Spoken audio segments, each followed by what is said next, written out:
Hello, my fellow conservatives. I hope that Americans really like French accents. Okay, and I hope too that you see me as less terrifying than the American media depicts me. Because it's crazy. Yesterday I was a fascist, today I am a socialist. Okay, why not?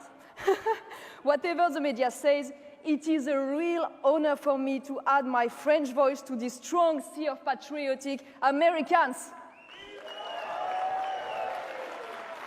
And today, I have come to honor 240 years of friendship.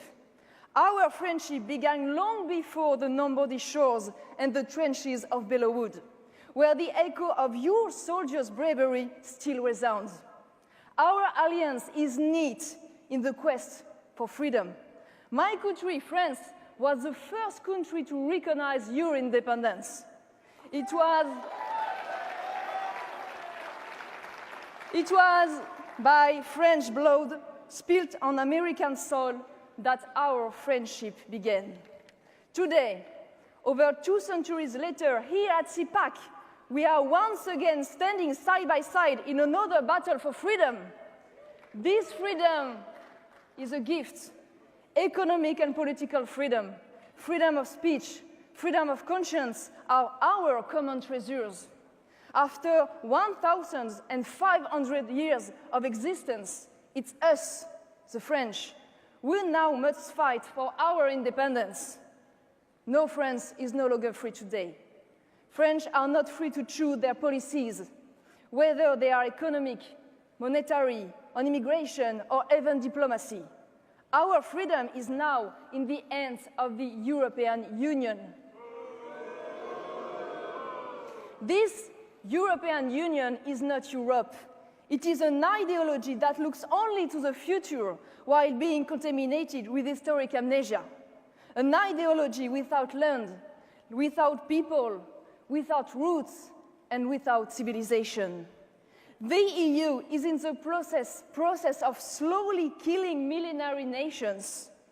I live in a country where 80%, you heard me correctly, 80% of the law are imposed by the EU. Our parliament's only purpose today is to endorse legislation voted by others. Let me be clear here. I'm not offended when I hear President Donald Trump say America first. In fact, I want America first for the American people. I want Britain first for the British people. And I want France first for the French people.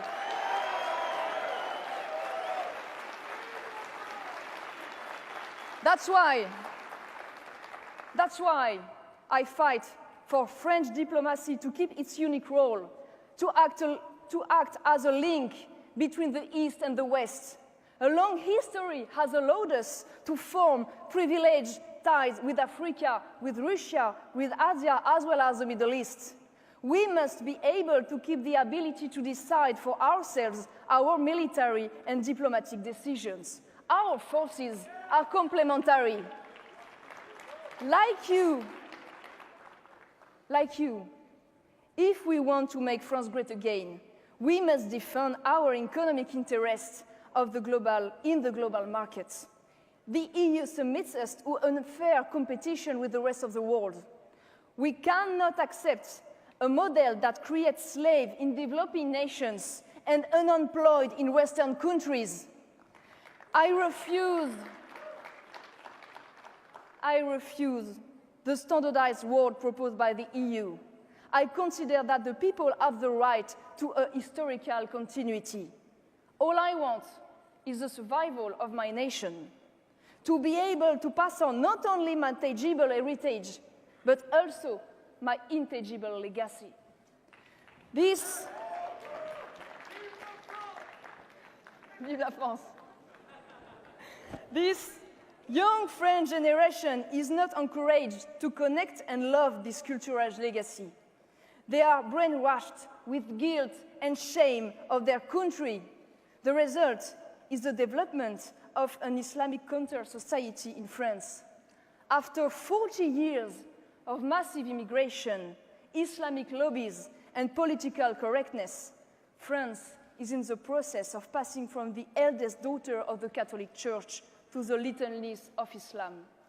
And the terrorism is only the tip of the iceberg. This is not the France that our grandparents fought for. How did we get here? How did we get here? Because the EU and French governments forgot one crucial point. To open oneself to the outside, you must have a solid core. To welcome, you have to remain, and to share, you must have something to offer. Without nation and without family, the limits of the common good, natural law, and collective morality disappears as the reign of egoism continues.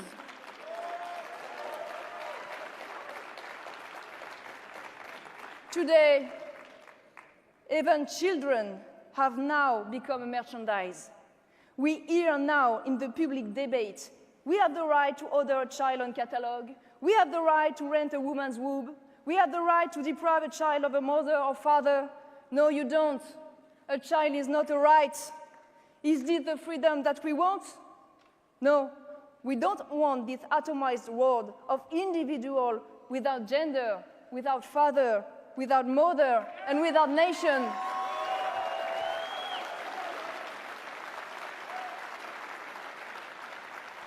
So, what do we want then? Finally, just like you, we want our country back. I came here to tell you that there is a youth ready for this fight in Europe today.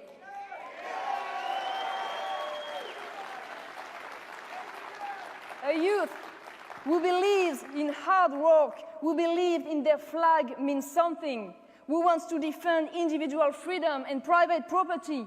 A conservative youth who wants to protect their children from eugenics and from the gender theory delirium. A youth who wants to protect their parents from euthanasia and protect humanity from transhumanism. Like the American youth, the French youth is the heir of great nation. To whom much is given, much is expected. Our fight cannot only take place in elections. We need to convey our idea across the media, the culture, and the education to stop the domination of the liberal and socialists. That is why I have recently launched a School of Management and Political Science. What is the goal? To train the leaders of tomorrow. Those who will have the courage, the discernment, and the skills to defend the interests of their people. The challenge is immense. But the last 2 years have shown one thing: never underestimate the people.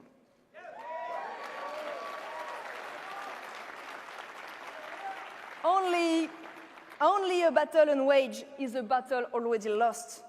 Brexit in the UK, Manif pour tous in France, and of course the election of the President Donald Trump prove a fact. When the people are given the opportunity to take their country back, they will seize it.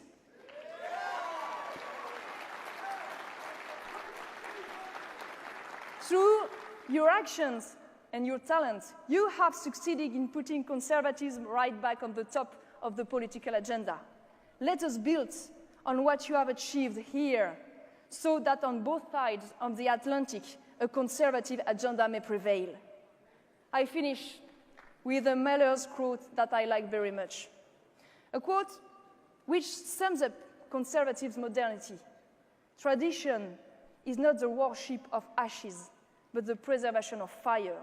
You were the spark. It is now up to us to feed the conservative flame in our country. Vive les nations libres, vive les peuples libres, and long live the Franco-American friendship. Thank you. And we're gonna let it burn.